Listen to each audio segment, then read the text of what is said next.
Hello fellow coffee botherers, in this video I'm going to be talking about this, the Sage or Breville Barista Touch. Yes, this has been available for a good few years. No, I've not reviewed it before, and yes, I'm an idiot. I didn't buy this one, they've sent it to me on loan only. If they don't want it back, I'll ask them if they want to give it away via one of the monthly giveaways. To see what's currently been given away, go to coffeeblog.co.uk/giveaway.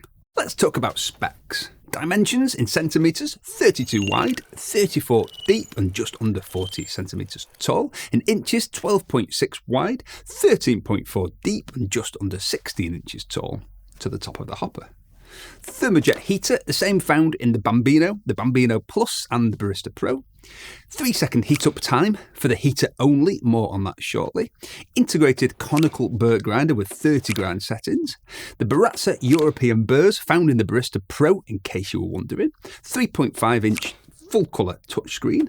Vibration pump with 9 bar overpressure valve. PID, algorithmic temperature control, adjustable with 8 temperature settings, 54mm group and 54mm portafilter, of course, proper portafilter with metal splitter, includes both single wall unpressurised and dual walled pressurised baskets, 2 litre water tank, auto milk queue steam wand with adjustable texture and temperature, manual milk steaming too if you prefer, hot water spout, 6 drinks on the menu: espresso, americano, cafe creme, latte, flat white, cappuccino, plus hot water, hot milk. Hot water as well, but you can't really call that a drink. Can't really call hot milk a drink. Well, I suppose you could. You drink hot milk if you want. Losing his mind. I'm losing my mind. My old pal max cup height, roughly 10 centimetres or 4 inches. What is the Barista Touch? It appears to be the most affordable machine in Sage or Breville's range of assisted and automated touchscreen machines, put my teeth back in, along with the Barista Touch Impress, Oracle Touch and Oracle Jet. In fact, it looks very much like a smaller version of the Oracle Touch, and it's almost the same where milk frothing is concerned, but the dosing and tamping is fully manual, and this is how the Barista Touch differs from all their other touchscreen machines. The Barista Touch is more or less a Barista Pro where espresso is concerned, although it has the stepped adjustment wheel from the Barista Express and it has timed shots rather than volumetric, but we'll get to that later. How much is it? At the time of filming, at RRP or MSRP, in the UK it's £1,049, in the USA it's $999.95, in Canada it's $1,599.99 in Canadian dollars, in Australia it's $14.99 in Australian dollars, obviously, in Germany it's €1249.90 euros. I'll put links in the description so you can check the current price to see if there are any deals right now. There will be affiliate links, so if you buy using my links, you're supporting this channel. Thank you very much.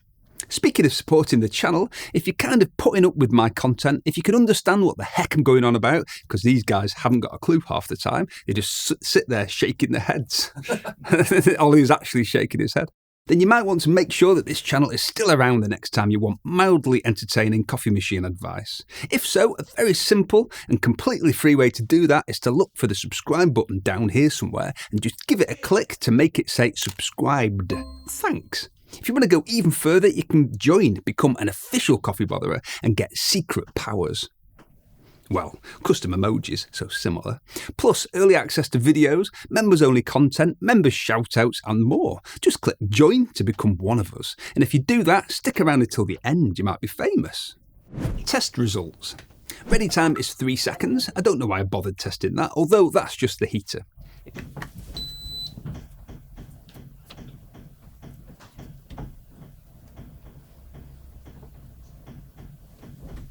Three seconds? That's more like 5 seconds, isn't it?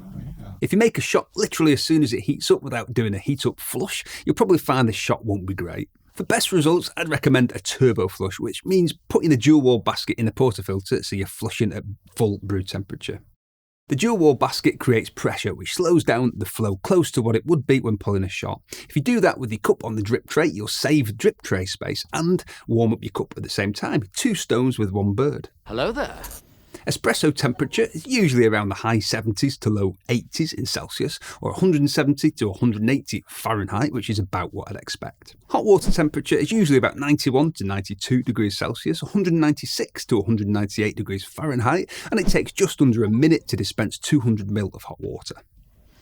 Steam ready time is almost instant, about a second or two from pressing the steam icon usually, and it takes about 45 seconds to steam 170 ml of milk to 60 degrees Celsius or 140 degrees Fahrenheit. Noise-wise, I'm not doing decibel tests from now on unless I find that the machine in question is much louder or much quieter than I'd expect. Everything on the Barista Touch is about normal for a vibration pump espresso machine. How does it differ from the Barista Express? It's almost the same when it comes to espresso workflow. The only difference there is that the Barista Express has volumetric shot control and it's timed on the Barista Touch, but I'll talk more about that in a minute or two. It has the same grind adjustment wheel with the steps, but it has 30 stepped settings versus 16 with the Barista Express. It doesn't have the pressure gauge, which the Barista Express does. It has the European Baratza burrs, while the Barista Express has the original full nice burrs. Not a major difference in my humble opinion. I've done Cruve sifting tests on both and found them almost identical in terms of particle distribution. It has auto milk steaming as well as manual steaming, and it's the same Cooler Touch steam wand found on the Touch Impress. The big difference is a touchscreen, as this delivers a very different kind of user experience versus the Barista Express.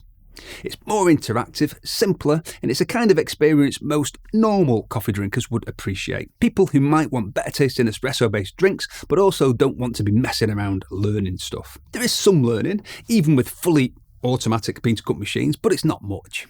It's also £420 more in the UK, $300 more in the States at the retail price. How about the Barista Pro? Again, the espresso workflow on the Barista Touch is almost the same as with the Barista Pro, only the shots are timed, not volumetric. Same number of grind settings, but on the Pro the steps are only on the screen. The adjustment itself is stepless.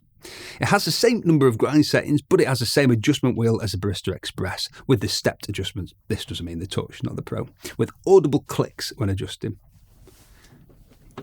Hear him. Click, click. Click. The Touch is £320 more in the UK, $150 more in America than the Pro. Barista Touch Impress. The main difference between the Touch Impress and the Touch is the Touch Impress has the puck impress system. The puck impress system has said, don't be so childish. 1 canal, 2 canal, 3 canal. Kev!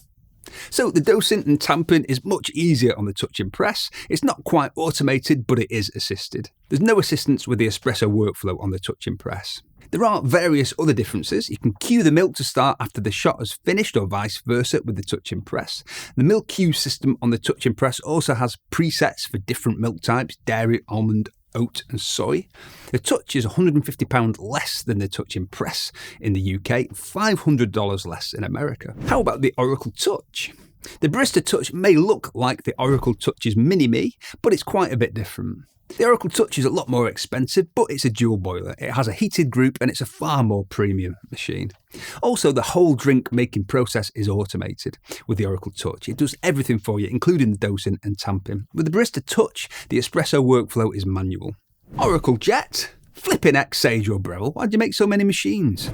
The Oracle Jet, again, is a more premium machine. It's not a dual boiler, it has a thermojet as with the Barista Touch, but it has a heated group, a bigger 4.5-inch, faster, prettier touchscreen powered by a quad-core processor. It has auto dosing and tamping as with the other Oracles, and it has a Wi-Fi chip for firmware updates. And it has a barista assistance and various other things that I'm not going to go into detail about here, or we'll be here for hours. If you want to see a more detailed side-by-side comparison with any of the machines I've mentioned, let me know in the comments. What are the best coffee beans for the Barista Touch? As with most integrated grinder machines, I think the Touch is best suited to medium dark roast blends. Single origins too, but just be slightly careful with medium roast single origins. Some freshly roasted beans sold as medium can be a challenge for built-in grinder machines. Speaking of coffee beans, this would be a good time to hear from our sponsor. The sponsor this week was supposed to be a guy who produces milk and cheese, but he says my sponsor segment jokes were awful. How dare he? Moo. Did you just moo? Yeah, I did, yeah. Very good. So this week's sponsor is me. My coffee beans from the Coffee Works are freshly roasted. We have a growing range currently of 21 different coffees and counting, and they're mega. I would say that though, but what do you think? Only one way to find out. Use the discount code YT25 at cworks.co.uk for 25% off your first order. Our latest addition to the range is a medium roast, single origin, as it happens, but it's not a challenge for this machine, as I know from testing, and they've been dialed in at about one setting finer than our best seller and my favourite chocolate brownie blend. Back to the touch. Timed shots versus volumetric. The shot buttons on the Barista Express and Barista Pro are volumetric. You're programming the volume of water that the pump will dispense. With the Barista Touch, it's timed. When you select double, it'll run the pump for 30 seconds. And when you change the shot size, you're changing the time the pump runs for. This is fine as long as you're aware that you really need to keep your eye on the shot volume. If the grind is too coarse, you can end up with a huge shot in 30 seconds. And if it's too fine, you can end up with a really small shot. Importantly though, this would make huge changes to the brew ratio, the relationship between the weight of the dry coffee beans and the weight of espresso. And this is a very important variable. For best results, I'd recommend getting yourself some scales and stopping the shot manually a few grams from your desired shot weight, just while dialing in. Once you're happy with the taste, you can just change the shot time accordingly. For example, if you stop the shot at 25 seconds and you're happy with the taste, so you're not going to change anything, just adjust the shot time to 25 seconds. Easy peasy. Lemon squeezy. What do I like about it? Once you've dialed in your coffee beans, this is really easy to use and the workflow is really good. It's a solid little machine and it's from Sage or Breville, so the warranty and out of warranty situation is good. You can get parts and get them fixed pretty much forever. I really like the simplicity of being able to save changes to the menu items instead of having to create new drinks. You can't add new drinks to the menu on the Touch Impress as you can with the Touch, but you can't save changes to the standard menu drinks with the Touch Impress, which I think is a bit daft. Setting it all up is really easy with the touch screen. Changing settings is all really straightforward, as is back flushing or cleaning and descaling. What don't I like about it? I think it's quite easy to buy this by mistake.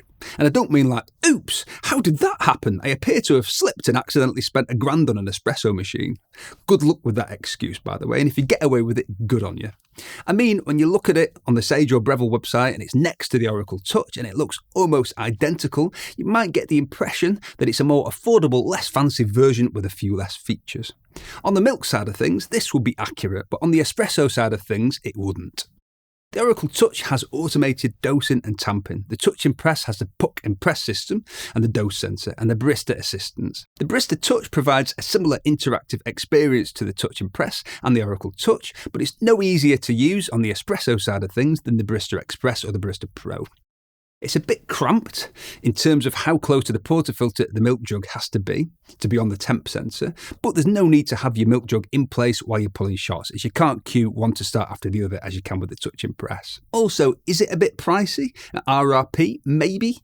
In the UK, it's £320 more than the Barista Pro, only £150 less than the Touch Impress. Having said that, in the UK at least, this is one of the machines they often have really good deals on, so I think a lot of people will buy this at a lower price than the RRP. Who's the Barista Touch for? In my opinion, the Barista Touch is for anyone who wants true home barista cup quality with an interactive touchscreen interface, but who prefers manual espresso workflow. The manual stuff that you wouldn't have to do with the Oracle Touch is dosing, which basically means figuring out how long to set the grind time for, and tamping. I'd start off with the grind size at 15 seconds, grind time at 15 seconds even, and just tweak from there. I'd also highly recommend using the razor tool, at least when you're dialing in new beans. And if you're trimming lots off, reduce the grind time. If the tool isn't touching, increase it. For tamping, just do this. Literally just drop it on. Thumb and forefinger either side of the tamper. Make sure it's level. Just push like that. Give it a bit of a spin. And literally, it's just making sure it's level. Push it until it stops. Don't go like that. And there you go. Do you want any specific videos with this? Was there anything amiss that you were hoping to see? If so, let me know in the comments.